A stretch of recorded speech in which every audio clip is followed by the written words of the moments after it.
Welcome, everyone, to the Office of NIH History and Stettin Museum Biomedical History Lecture Series. My name is Jeff Resnick. I'm Chief of the History of Medicine Division at the National Library of Medicine of the NIH. I have the distinct privilege today to introduce our speaker, thanks to the very kind invitation of my colleague, Chris Wanchek, whose voice you just heard. Chris is Acting Director of the Office of NIH History and Stettin Museum, with whom my colleagues and I work with Chris and his colleagues to collect and preserve the history of the NIH as part of the broad and deep history of medicine, science, and public health. The Office of NIH History and Stettin Museum Lecture Series provides thoughtful examinations of past success and failures to guide our future. This is the third lecture in the series. The previous lectures can be seen freely via the NIH Videocast archive, as this one will be in due course. We encourage you to watch these archive presentations and share them with your colleagues, and of course, look for future lectures. So it is now my distinct privilege to introduce today's speaker, Dr. Sarah Levitt. Dr. Levitt is curator at the Capitol Jewish Museum, which will open in 2022 in downtown DC. For the past 13 years, she was a curator at the National Building Museum, where she curated a number of dynamic and engaging exhibitions, including Evicted, a traveling exhibition bringing community groups together to understand and solve the eviction crisis. The Pilot District Project, an in-depth look at a late 1960s era attempt at community policing in Washington, D.C., and House of Cars, a whimsical look at the history of the parking garage, including film clips, architectural drawings, and engineering plans, as well as, of course, historical context. Dr. Levitt's exhibit, The Wall, El Muno, What is a Border Wall?, about infrastructure at the US-Mexico border, will be opened this November. Relevant to today's talk, Dr. Levitt's exhibit at the National Building Museum, Architecture of an Asylum on the History of St. Elizabeth's, opened there in 2017. This exhibition culminated with the publication in 2019 of her book, St. Elizabeth's in Washington, D.C., Architecture of an Asylum, as well as Dr. Levitt receiving from the American Association for the History of Medicine the prestigious George Rosen Prize for Exhibitions. Before joining the Building Museum, Dr. Levitt was historian in the Office of NIH History and Stettin Museum, where she worked with staff on many exhibitions. She researched a variety of biomedical historical subjects, performed oral history interviews, and authored a number of online projects. So Dr. Levitt joins us today. A warm welcome back to NIH, albeit virtually, to discuss the creation of St. Elizabeth's, the nation's first federal mental health hospital. From 1967 to 87, the National Institutes of Mental Health had administrative control of St. Elizabeth's, and from 1989 to 99, the NIMH Neuroscience Center and the NIMH Neuropsychiatric Research Hospital were located on the grounds of St. Elizabeth's. Welcome, Dr. Levitt, and thank you in advance for your presentation today, Architecture and Mental Health Treatment, a look back at St. Elizabeth's in Washington, D.C. Welcome. Thank you so much. Thank you for inviting me, and thank you to Dr. Resnick for that introduction. I'm delighted to be back. It's really fun on the, I just had like a little pre-Zoom to see some colleagues I'd worked with at NIH many years ago. And here are some pictures of them now. I figure that for any good lecture, I should start with myself looking admiringly at a Nobel Prize winner. So that's why I started here. This was an exhibition that I worked on with the Stettin Museum way back, working on almost 20 years ago. So let's start there. But what we'll really be looking at today is St. Elizabeth's. So I'm sure that many of you are familiar with St. Elizabeth's. We're looking right now at the Center building as it was about 1900. And St. Elizabeth's, with no apostrophe, was the United States government, the federal government's mental health hospital, and it opened in 1855. And we'll be looking today at some material that's mostly based on an exhibition that I curated, as Jeff mentioned, at the National Building Museum back in 2017. And one interesting thing to point out, I guess, before I start, is we opened this exhibition in March 2017, which was right at the same time as that, like literally opening day was the day that, one of the days, many days, that Congress was debating canceling or getting rid of the Affordable Care Act, or Obamacare, and looking at the ways that became even more important to me and more relevant to look at the ways in which the federal government has paid for and supported the dissemination of mental health care for Americans. That is now a lot of that is now covered through Medicaid, but there's many opportunities where people are trying to stop that funding source, as meager as it is. So I think it's important to talk about that as we look at this as part of the history of our federal government, and specifically at the federal government's response to the rising numbers of people needing mental health care. So these are just installation images of the exhibition at the Building Museum. So here's some questions that we'll look at today. These are the kind of the two things that I was most interested in when I worked on this exhibition. The connection between the built environment, or the architecture, and the landscape working together to treat mental illness. And of course, as a historian, you always have to look at how that changes over time. And then looking at the land itself. And we'll look at a map a little later, so you'll see a little bit of where St. Elizabeth's is. For those of you who haven't driven over there lately, maybe you're not sure what's happening on the campus, so we'll talk about that. And as the federal government continues to own part of that land, and the DC municipal government the rest of it, looking to see how that has changed over time, and brings us to the present. Okay, that's a lot on this slide, but I figure I can't talk to a federal government history office without really looking at the timeline of all of the changing government oversight. So I'm not going to read this to you, but I think it's important to kind of see the changeover in the first almost 100 years of this hospital. It was operated under the Department of the Interior. Of course, our cabinet agencies, have changed a lot over time, and in terms of what umbrella, what functions are under each of those agencies. But you'll see, of course, special to many of you will be that period in the 1960s through the 1990s when NIMH, and as part of the Public Health Service and as part of NIH more broadly a little later, had some research function control at St. Elizabeth's, and certainly there's still that connection with much of that research that happens on the campus. The other thing to just notice on this timeline is that that 2004 date, because that's really when the West Campus and the East Campus separate. I will show you a map, don't worry, of where those distinctions are. And it's at that point that it really changes in terms of the West Campus is still owned by the federal government, and the East Campus is managed and run by the District of Columbia, by Washington, D.C. Okay, so I've sprinkled throughout, as they're going to be kind of a little surprise to me, these kind of pink slides, sprinkled them throughout these frequently asked questions, and I'm not exactly sure where each of them is going to pop up, but hopefully these are some of the things that you're wondering, well, and also you won't be wondering after you see these handy pink slides. So this is the question I think I got most often when I would talk to people about the hospital and the exhibition. When did St. Elizabeth's close? And of course the answer is it did not close. It's still there. So it has moved around into many different buildings, but there still is a hospital that is now run by the District of Columbia. So I think that's important when you think about how the buildings and architecture changes, and also how the land use changes, that this parcel of land that was kind of considered remote and removed from the main goings-on of downtown DC and of the federal government, is purposefully put, kind of far away in this rural location. It's no longer a rural location, but it still is home to this hospital. So as we talk today, here's some things, some of them I mentioned already, that we're going to think about. This is a nice picture of the campus, because you can really see that bucolic scene, the pathways, the trees. It was often marred, this view was often marred by construction.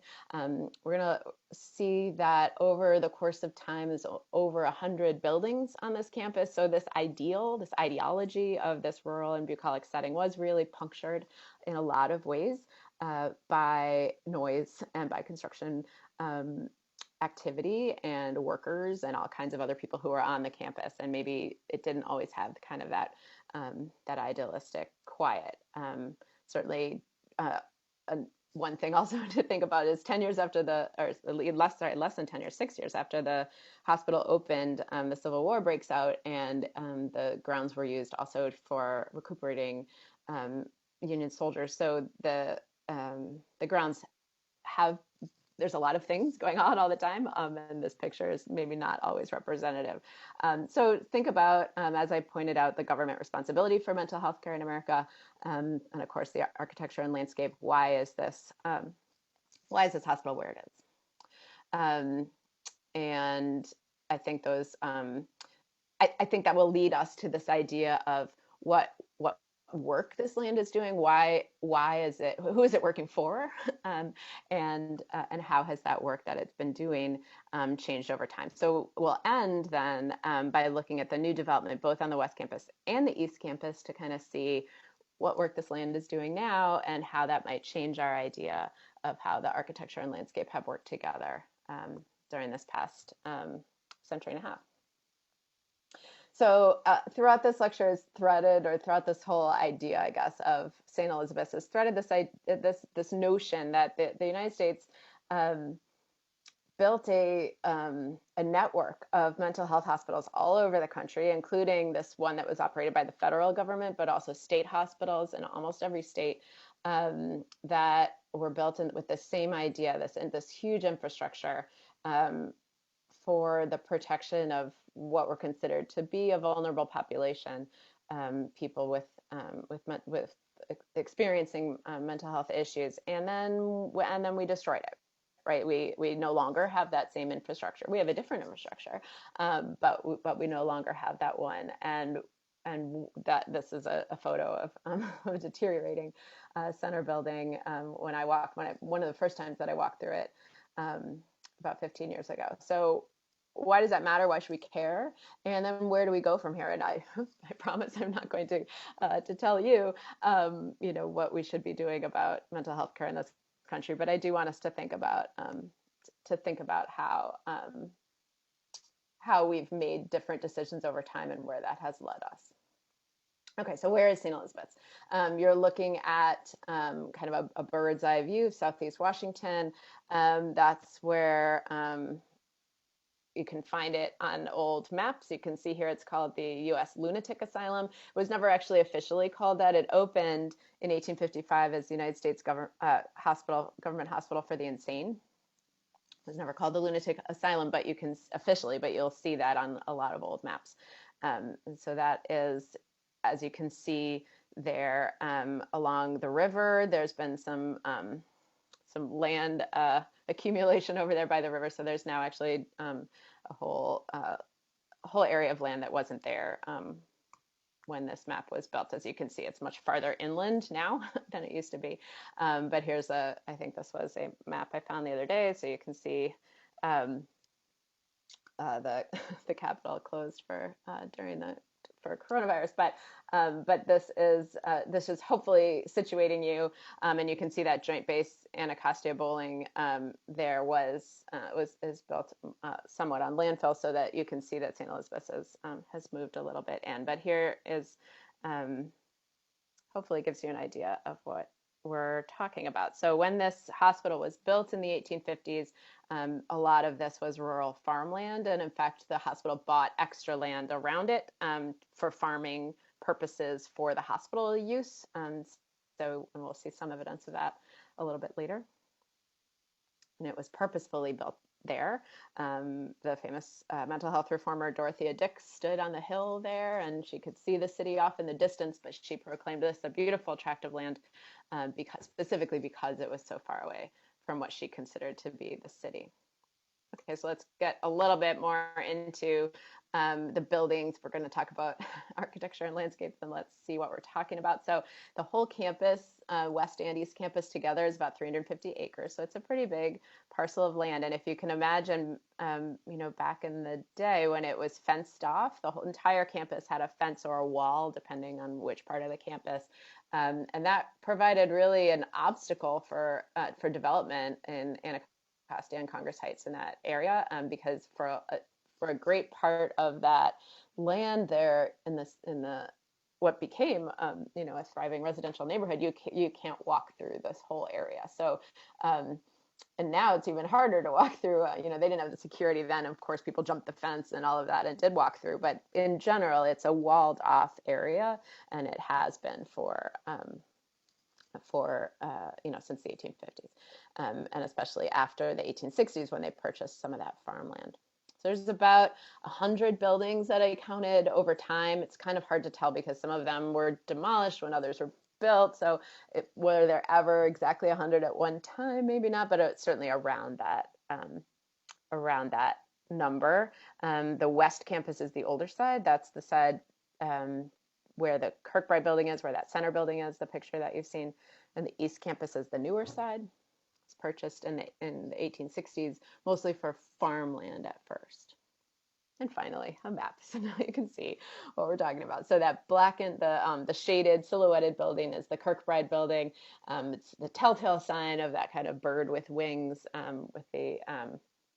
with the two wings coming off from the center core of that building. That's the original hospital. It's the original building. Importantly, it was the first building on campus, and it was usually called the center building. It was usually called, that's the Kirkbride Hospital, that's St. Elizabeth's. It was only for white patients. So keep that in mind when we're talking about all these ideals about what this building and this campus are supposed to do. It was a segregated campus for much of its first 100 years. And we'll look at they did have Black patients on campus in separate buildings. So the West and East Campus are demarcated by what is now called Martin Luther King Jr. Avenue, but it had various names over time. It was once called Nichols Avenue, named after the first superintendent. So it did change names over time, but that's the street that kind of bisects the West and East Campus. So on the left is the West Campus, and on the right here is the East Campus, and that is also where the current St. Elizabeth's Hospital is now. So we're going to come through and look at some of these eras so you can see how the architecture changes over time, and then we'll talk a little bit about how the architecture affected the care that happened in the buildings, because I think that's important to kind of understand how those are related.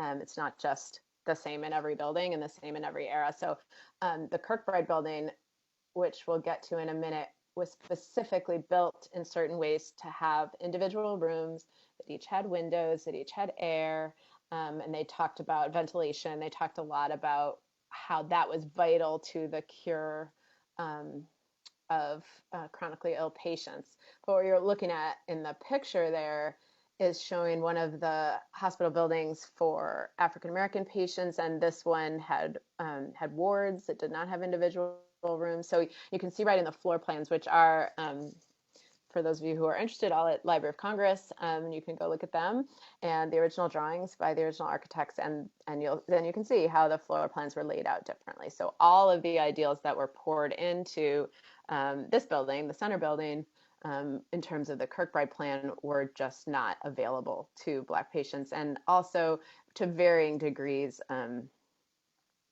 Indian patients who came a little later to the hospital and a little bit of bigger numbers. So here is just an example of some of these architectural drawings. You can see the beautiful detailing especially of that front of the building, and we'll see that a little later come back, as this is the building that's now spoiler alert to the end of our story, but this is the building that's now the headquarters for the Department of Homeland Security. And so it has been restored, was gutted and then restored, and some of these details have come back, or echoes of them have come back to the front of this building, for where the Secretary of Department of Homeland Security has offices. So this is an exhibition photo, it's an installation photo, but you can see the ventilation grills. I got maybe a little too deep down into designs of ventilation grills for this exhibition, but if the storage facility where GSA was holding all of the materials that they ripped out of the center building had, I don't even know, hundreds of ventilation grills that they ripped out of the building, and they're all different patterns. And I think one of the important things to think about when you look at some of these details, that, by the way, this is the 1850s, that don't show up when later on when they're building hospital buildings for hundreds of patients on the St. Elizabeth's campus in the 1950s.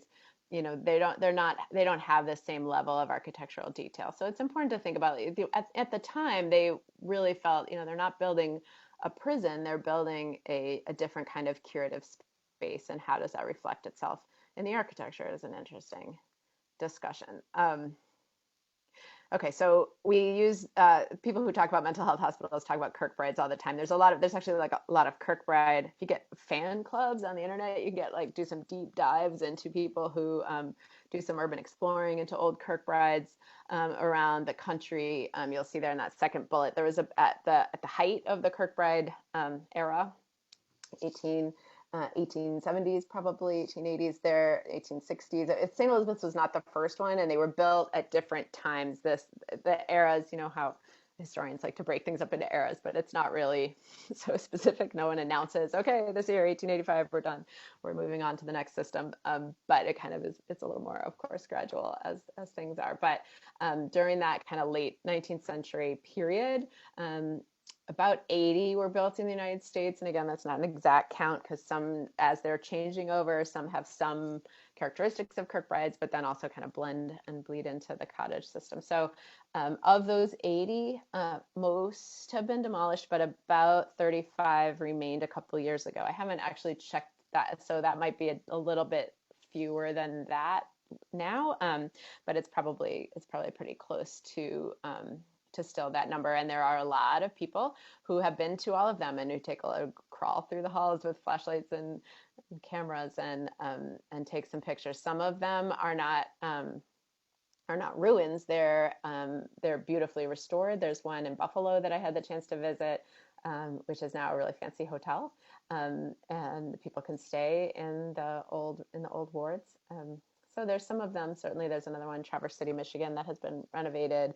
So there's certainly some success stories if historic preservation is your goal. But in general, the Kirkbride plan, this was named, of course, after Thomas Kirkbride. Here's his famous book where he wrote about all of these ideas of hospitals for the insane. But here's just some floor plans. These are, I think, 6 different hospitals, but you can see they all kind of have that look to them. The center part of the building is usually where the superintendent and maybe his family, definitely all men in this period, and his family might stay with him there. And that did happen at St. Elizabeth's. The first 5 superintendents lived there in the building. And then at the wards kind of go out from there with the most, as they called, troubled patients at the ends, and the least troubled patients in the rooms closest to the superintendent. So you can kind of see how the architecture itself is providing some of those ideas that people had about curing patients. Now, it's important to also kind of think about in the 1850s when Kirkbride, who had worked at hospitals, mental health hospital in Pennsylvania, for example, they really thought about mental health as something that could be cured. And they later, based in part on a lot of the research that was done, the neuroscience research that was done at St. Elizabeth's and elsewhere on the brain, figured out different theories about chronic illness and how the cure is not necessarily the goal. But for Kirkbride and for these buildings, that was definitely one of the ideas, was that this idea of fresh air and this bucolic setting and this architecture and all of this together would provide a cure. And you can see from some of these buildings throughout the country. These are Massachusetts. There's one in Michigan. There's a beautiful one in Utah, actually, and there's some real care put into the architecture, but they also, they definitely have a look to them. There were some architects that designed these buildings all over the country. That was kind of their specialty. So they did definitely start to look similar, and you can definitely identify them in the landscape. Okay, so you can see already the contrast. If you look at these buildings for white patients, and then you can see the West Lodge here, which was for Black patients, you can really, I don't have to tell you, those look different. So, it's important to think about why they look different and what that meant. They certainly talked a lot in the writings about about the sensibilities of whether to include both Black and white patients on the same campus. Of course, many campuses didn't and had a whole separate campus, a whole separate landscape for Black patients. At St. Elizabeth's, they thought they were progressive in terms of allowing Black patients onto the campus and later Native American patients, but what did that mean in terms of their treatment? There's a lot of differentiation in treatment, certainly not only based on race, but also based on gender. Men and women definitely had different treatment plans. And also at St. Elizabeth's, you definitely see this in other places, certainly sexual orientation and whether patients identified or were identified by doctors as being gay. And that would definitely have, in some cases, an impact on their care. But in that case, didn't seem to have an impact architecturally necessarily. St. Elizabeth's had actually an interesting gender split. So in most of these hospitals, and at least in some of them, one half was supposed to be for all men and the other half was supposed to be for all women. However, at St. Elizabeth's, it didn't work like that probably ever, because there were always more men at the beginning, because it was not only the hospital for patients from Washington, D.C., but also for patients from the Army and the Navy who were men. So there were always more men. And that became an issue as especially the wards for men became overcrowded really quickly. And that happened differently at St. Elizabeth's than at other hospitals, which is interesting. Okay, I stuck this one in here because the other thing that people always ask is about Ezra Pound. I don't, it's funny. I'm sure English teachers nationwide are like, I wish people would care so much about poets in English class, but for some reason, everybody always wants to know about the so-called famous people who spent some time at St. Elizabeth's. John Hinckley is perhaps our most famous patient. He was still there when I started visiting St. Elizabeth's to do my research. I hung out with his cats a lot. His cats were always wandering the grounds. But for the most part, in the exhibition and certainly in my research, I didn't look at patient records. Those are certainly available for researchers and historians, not all of them. There's some incidents, maybe some people from the NIH History Office, and I know the the Public Health Service History Office know a lot more about this, but a lot of the records were ruined over time. But there are select records at the National Archives for researchers if you are interested. Okay, so what happened after the Kirkbride plan? The Kirkbride plan became unwieldy fairly quickly because at St. Elizabeth specifically, because they could not separate patients in the ways that they wanted to. It didn't work. Basically, it wasn't curing patients. There's a large contingent of patients, for example, with neurosyphilis, who are not going to be cured by fresh air, although I'm sure fresh air was lovely. But the overcrowding and the people sleeping in the hallways and all kinds of things were complicated and insufficient for care. So there was kind of this switch in the 1880s, 1890s to move to the cottage system. One thing that's interesting about St. Elizabeth's, and actually, in fact, most of these hospitals, is that all of these architectural theories that I'm talking about all kind of happened on one campus here and there. So there's pieces of them everywhere. So you really can't talk about like one era and then the next era, as I alluded to before. So here we have this idea, though, of the cottage system, that we're going to have smaller buildings and different types of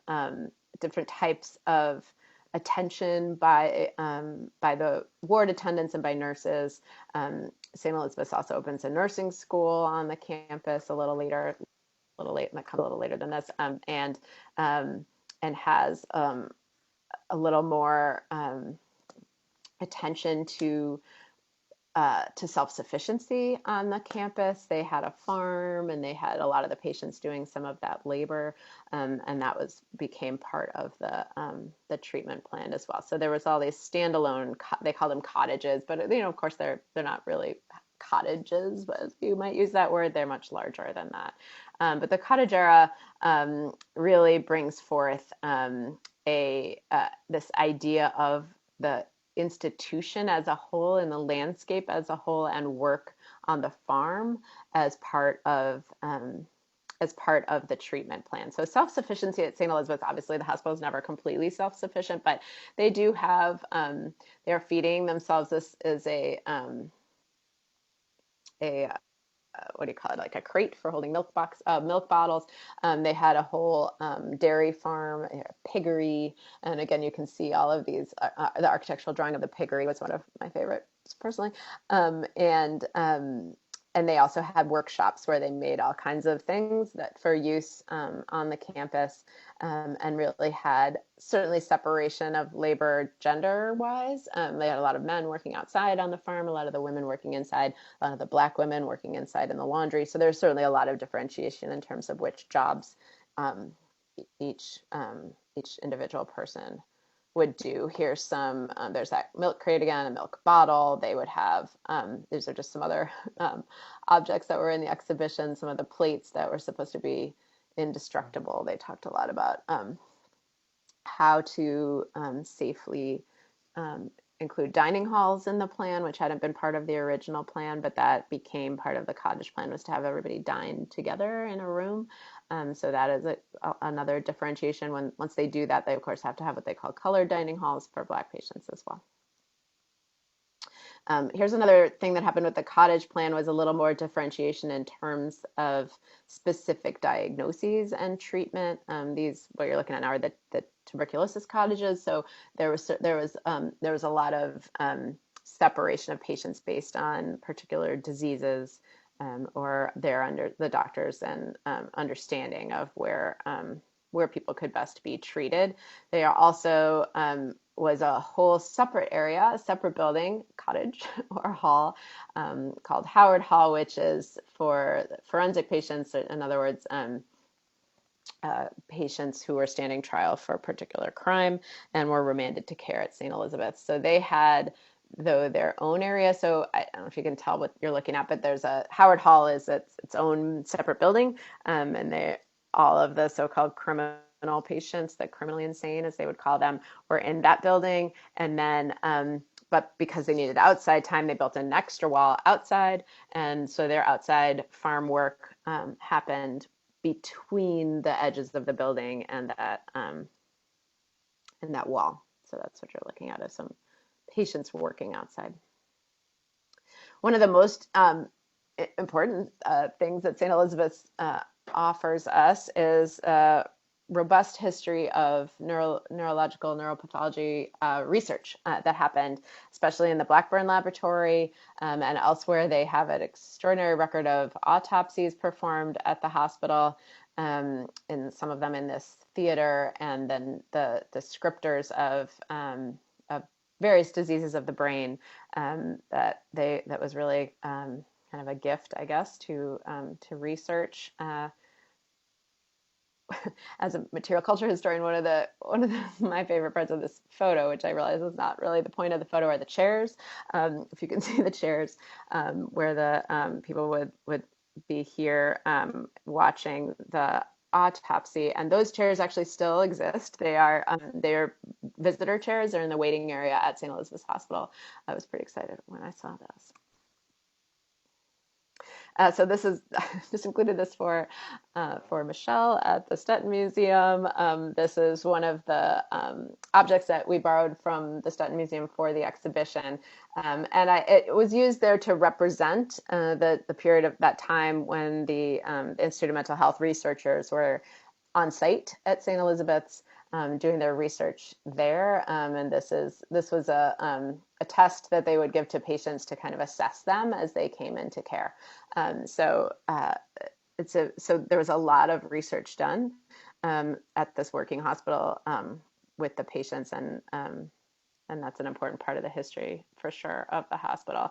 Once we're talking about experimental procedures, of course, everybody's mind goes to lobotomy. So Dr. Freeman was director of the laboratory in the 1920s and 30s, but because of many reasons, including reticence on the part of the government and other researchers there, most of the lobotomies that he performed were not actually at St. Elizabeth's, but were in his private clinic.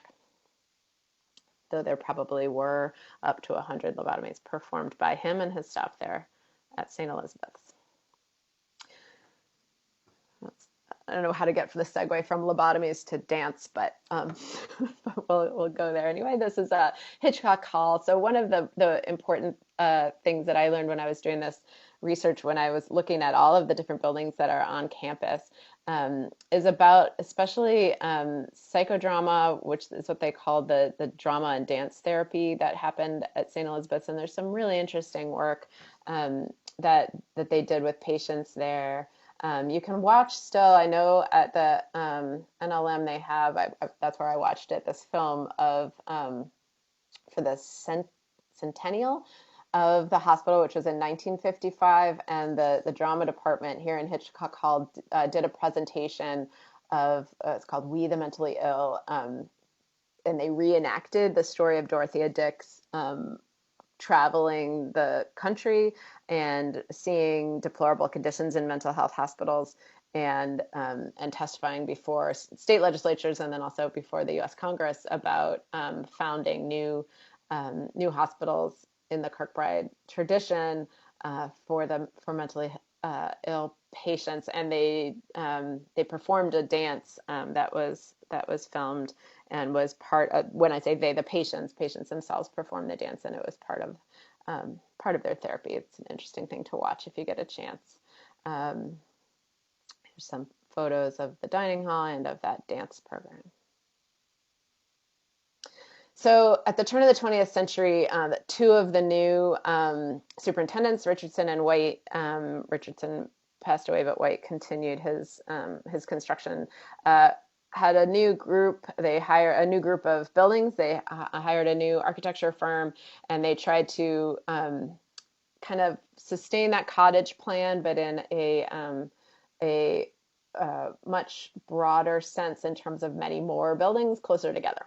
So a little less of the farm and a little more of the buildings. In fact, most of these buildings were built, most of these buildings were on the East Campus, which had been a farm. And by the early 20th century, they're kind of building patient buildings where there was a farm. So they're kind of changing. You can see in that transition the change over from that idea of self-sufficiency to, and of people moving through the campus, to this idea that St. Elizabeth's will be the home for decades for many chronic patients. So that's what we're seeing with the Richardson group, and then a little bit later with the Maple Quadrangle. But you can still see on these buildings some attention to architectural detail. This, as architectural historians like to say, this language of the building is in the Renaissance Revival, and you can see that around the doors, certainly in the windows.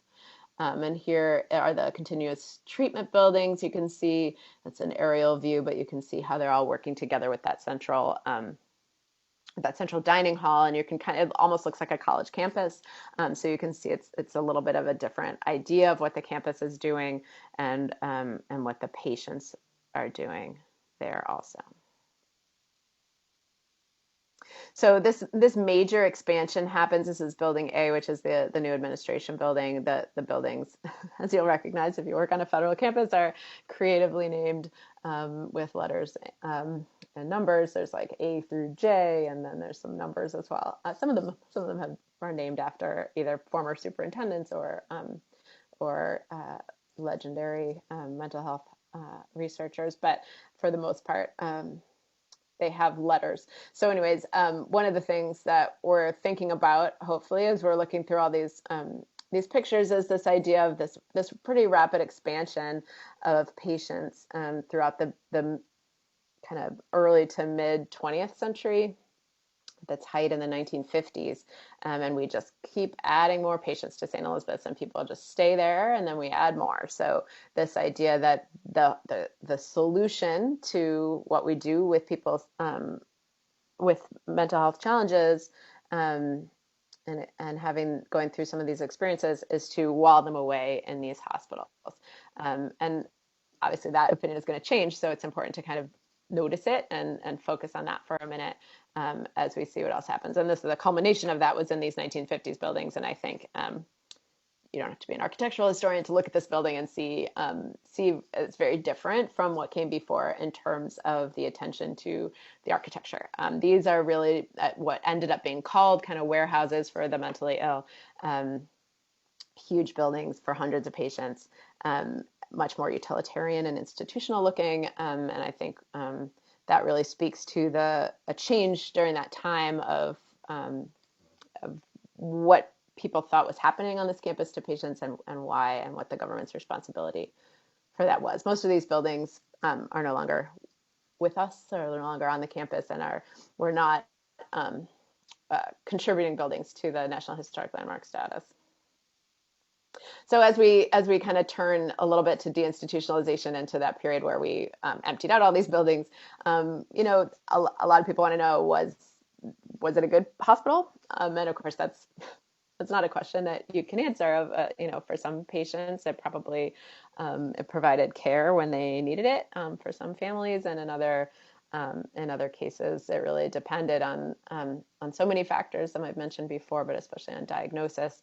And as the hospital got more overcrowded and less well funded, certainly different levels of care are being provided. Here's just a little chart of numbers of patients over time. So you can really see that growth in the 1950s and 60s that starts waning off, and that huge drop in the 60s, and then again, continuing to the present. So why did that happen? How did that happen? It starts happening in the 60s under President Kennedy, who suggests funding 1,500 community mental health clinics. That, of course, never happens.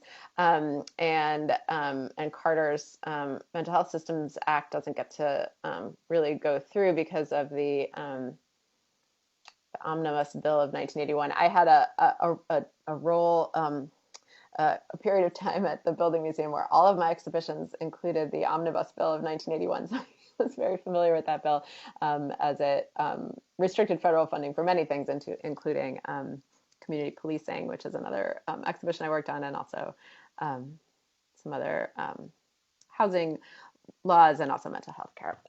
So what happens at St. Elizabeth's when that happens? First of all, where do the patients go? Second of all, does this mean there are no more mental health care patients? Of course, it doesn't mean that. But also, what happens to the buildings? What happens to the land? I'm always kind of going back to that. Where are we on the campus? And this is a hospital. This is a center building. You'll recognize, all boarded up. So the first many times I saw this building, about 20 years ago, 15 years ago, it looked like this. It was emptied out completely in 2004. There were still, when I first saw it, there were still flyers on the wall for staff meetings and things like that. But it sat there for a couple decades before being renovated. We'll see this building again. But that was kind of just deteriorated inside. Okay, so what's happening there now? Well, of course, we know on the East Campus there's still a hospital, so we know that. But also, it's kind of an active site on all of the 350 acres of historic preservation, development, and new construction, new development, new buildings, new uses for a lot of these spaces. So let's look at that a little bit as we kind of close this out. We'll end with looking at what's happening on both campuses. So first, the West Campus. This is about, so it's, again, the whole campus was about 350 acres, about 170, some of that was on the West Campus. The land was first purchased by the government in 1852 from private landowners. Hospital, again, is built in 1855.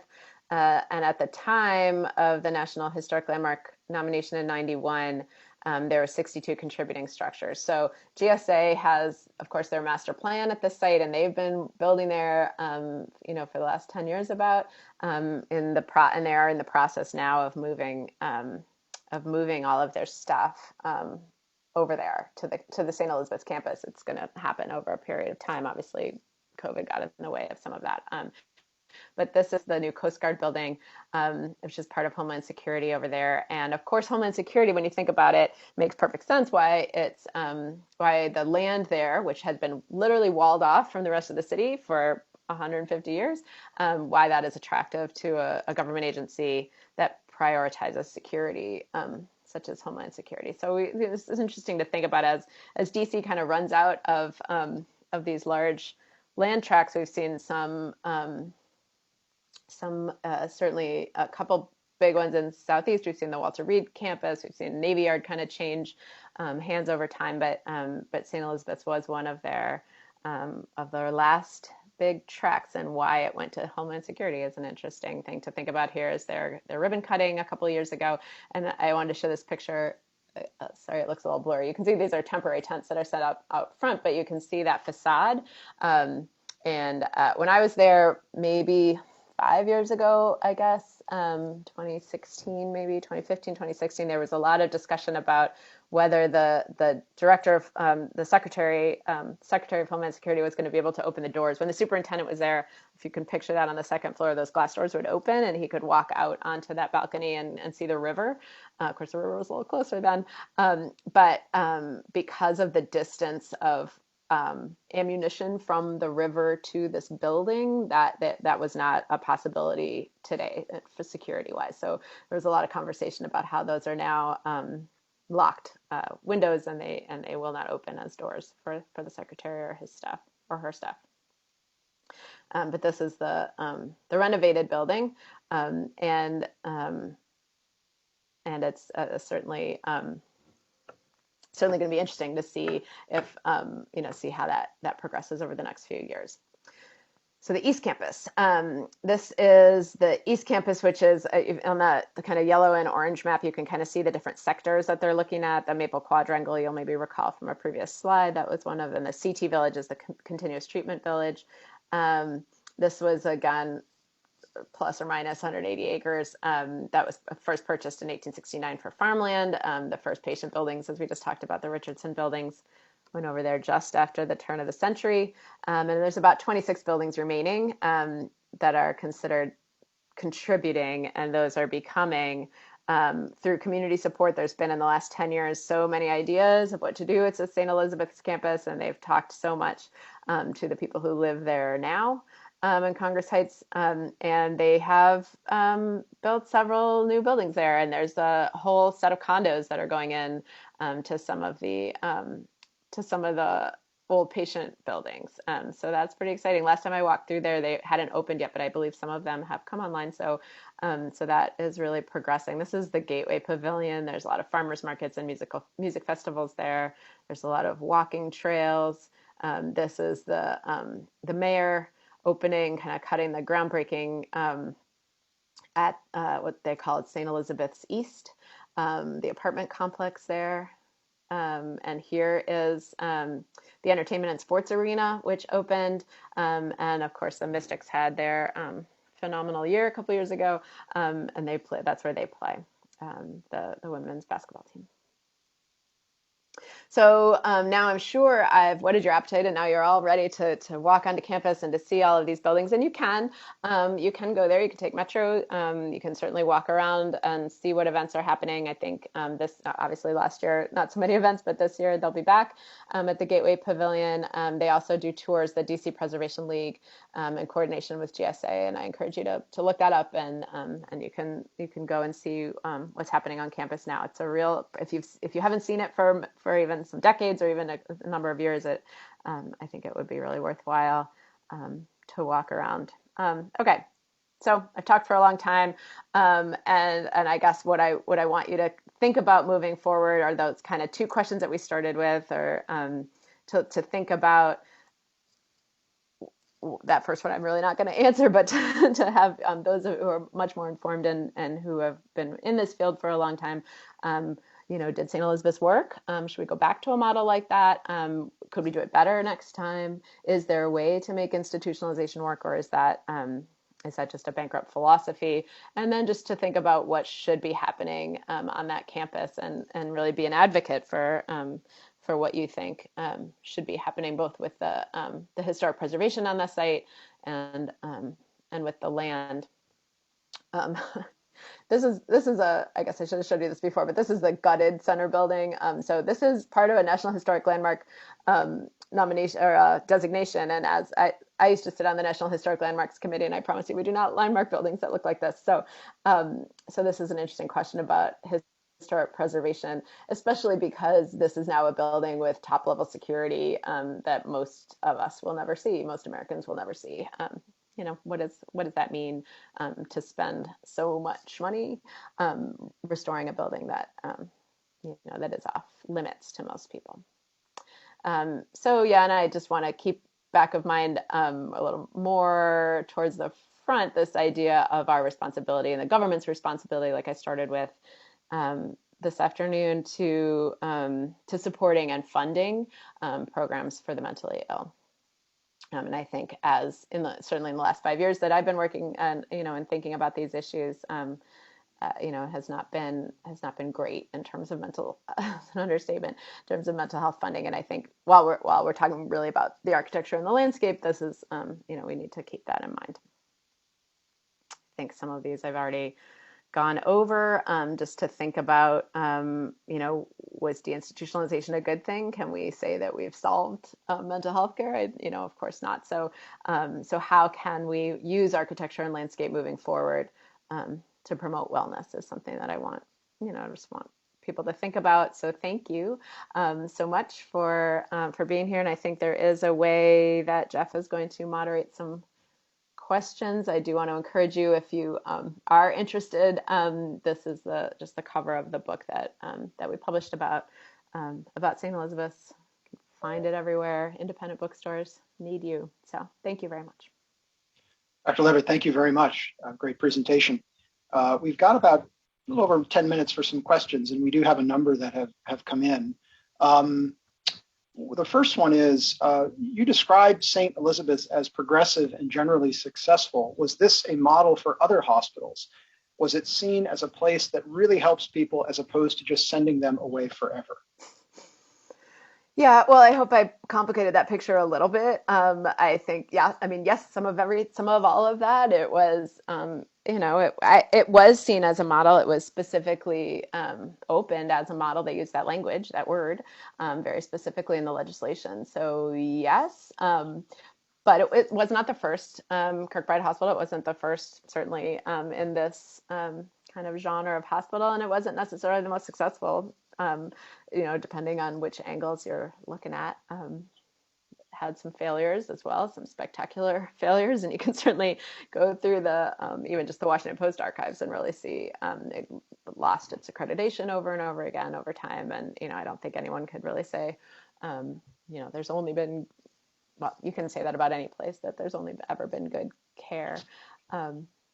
So yeah, I think that's just a complicated question. It depends how you're framing it and how you're asking it, and kind of what information you're looking for, and that certainly will change over time. Right. Thank you. So there are a couple of questions that came in that are about this broader context, not only national context, but international context. And this individual writes, what were other nations doing in the 1850s in terms of mental health care? Why was there a federal response, and what necessitated that? Presumably, this individual asks, there were church-run asylums or the like. Maybe you could say a few words about the broader international context. Yes, so I am certainly not a scholar of international mental health hospitals, but I did actually, during the time that I was, that the exhibition was up, I was asked to review a couple articles and books about different mental health hospitals, all in Europe. That's a different and very specific context that's not, certainly can't extrapolate that worldwide. But there were certainly very similar movements in certainly in Western Europe at very similar times. There were some more advanced kind of ideas of this bucolic ideal that Kirkbride picked up on, certainly in Britain and France and other places. So yes, this was definitely, and it was certainly part of that mid-19th century age of the asylum, which went far beyond mental health hospitals and into all kinds of other. I actually wrote my undergraduate thesis on a juvenile, a home for the vagrant juvenile delinquents for girls, specifically in Connecticut, and so it's a very similar trajectory of asylums, certainly around the country. The need for a federal asylum is interesting, and that goes a little bit to DC's unique history, and to also the need that was felt in that period in the mid-19th century for a hospital for the soldiers and sailors of the Army and Navy. So that was specifically considered a need for a federal response. So that is part of the reason. And it was considered also, Dorothea Dix kind of had the ear of Congress, and she convinced them of this idea for it to be a model, a model for the nation. And so most states kind of followed suit and opened a state hospital, which was a similar kind of administrative format. Thank you. Just a reminder to folks who are watching, underneath the video cast, there is a button to which you can send questions. And those questions will come to my colleague, Chris Wanchek, and he'll forward them to me. So just look for that live feedback link underneath the video cast. I was remiss to explain that, sorry. So another question, Dr. Levitt, is how did you initially become interested in this project and the research related to it? Did the interest emerge during your time at NIH or during your time at the Building Museum, or perhaps a combination of the two? And what aspects of the St. Elizabeth story remain unexplored and in your view deserve to be explored? Those are great questions. Well, maybe the second one more interesting. Yeah, so just me personally, I just mentioned how I did my undergraduate thesis in college about this institution for vagrant girls, and I think that kind of started my thinking about institutionalization and whether it was the right approach. And certainly while I was at NIH, I had the opportunity to go to visit St. Elizabeth for the first time, I believe, with Dr. Lexi Lord, who was at the time at the Public Health Service History Office. So, so certainly I had some interest in the site going back there. But the interest at the Building Museum came about when we had the opportunity to look at those architectural drawings. They were being transferred from the Octagon and the AIA collection into the Library of Congress. And so we kind of, at that juncture, had the opportunity to look through all of them. And there was a lot of architectural drawings, very detailed. And we first had the idea just simply to do an exhibition of the drawings, and then it kind of got bigger from there. And we partnered with GSA, who was at the time interested. Well, they at the time were kind of excavating the center building of objects. They found all kinds of things behind the walls, art made by patients and all kinds of things. And they were interested in partnering with the Building Museum to do a history. So because of, you saw that gutted picture of the building, because it's on a site that's a National Historic Landmark, they have to do some historic mitigation. And one of the things that they did was to commission an exhibition that will be on the campus. So that is something that I worked on in conjunction with this. And so some of this material will be, hopefully someday, will reappear on the campus on the West Campus. In the GSA part. In terms of research still to be done, I think there's actually there's some fabulous archives that come from on the treatment of gay and lesbian patients in the 20th century at St. Elizabeth's that are now in an archive in Michigan. And I know that there's some researchers looking at that, and I think that's a really interesting angle that might change our understanding of treatment at the site. So that's exciting, and I think certainly there's a lot of work been done by Martin Summers and others on treatment of Black patients at the hospital. So I do think there's a lot more to look at in terms of how that treatment manifested itself in interesting ways in the landscape as well. I think there's a lot more to learn for sure.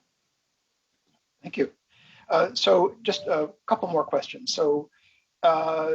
Someone writes about the extent to which there's any ongoing research aimed at informing designs of future psychiatric hospitals. So this will pivot us from the history to the present and the future, arguably. For example, this individual writes, we have learned about the importance of circadian rhythms, social interactions, exercise, et cetera, in recovery from depression. Is this new data, from your vantage point, making it through to architects of new psychiatric hospitals? Yeah, absolutely. We did actually a wonderful program at the Building Museum as part of the this exhibition where we had a panel of architects of currently practicing architects who work on mental health hospitals, and they talked a lot about how some of these 19th century ideas are really influential to their designs, and not only just in like a green roof and daylight coming through, natural light into patient rooms, but there's a lot of other features, including wider hallways, things that are making people feel calmer. And I think there's definitely some really exciting research that is being used in new construction now. Some of that is a question of funding and who's hiring fancy architects to build their new mental health hospital, and who has to maybe rely on old plans or just renovations to currently existing buildings. So the research is out there, and I think the practice can incorporate that. It's just a question of whether they're able to do it. So one final question to begin to kind of move us to a conclusion. You showed us pictures of the site with buildings that still exist and buildings that don't. Can you say more about where the objects are in the buildings that were knocked down, the buildings that remain? Where do the artifacts live, if you will, for the benefit of future research? Where's this material culture, objects, if you will, being kept, and where's the written record kept? So that's I love that. And so if people want to email me later, and I can try to find some of that for you. It's all over the city. The greater city of Washington has collections everywhere. So certainly at the Army Medical Museum in Silver Spring, at the National Archives has certainly the paper records, and that's where I would start for sure. But a lot of the material is a little less accessible because it's a GSA has it, basically. When GSA kind of was in there, especially on the West Campus, that's going to be different for the East Campus, but especially on the West Campus there, they have, the Park Service has some materials from when they did some archaeological studies on the landscape. So there's a lot of different places, and Library of Congress has the architectural drawings. In terms of the Archives of American Art, actually, the American Art Museum has a whole collection of patient art. There's some dance materials at Smithsonian. It's really just all over town. Luckily, a lot of repositories have kept some of the material, so it's certainly out there. That's very important for appreciating your research and this exhibition and your book, which we certainly encourage people to look for and learn from, along with this lecture that you've given us this afternoon, and to pursue new lines of inquiry with respect to what the research record allows us to do. So, Dr. Levitt, thank you very much. It's been a privilege to introduce you and to moderate today. Thanks to you very much for preparing this lecture as part of the Office of NIH History and Stetton Museum lecture series. Thanks to our colleagues, Chris Wanchek, in that office, and wish you a good afternoon. And thanks again for coming back to NIH virtually to offer this fantastic lecture. Thank you very much. Learned a lot.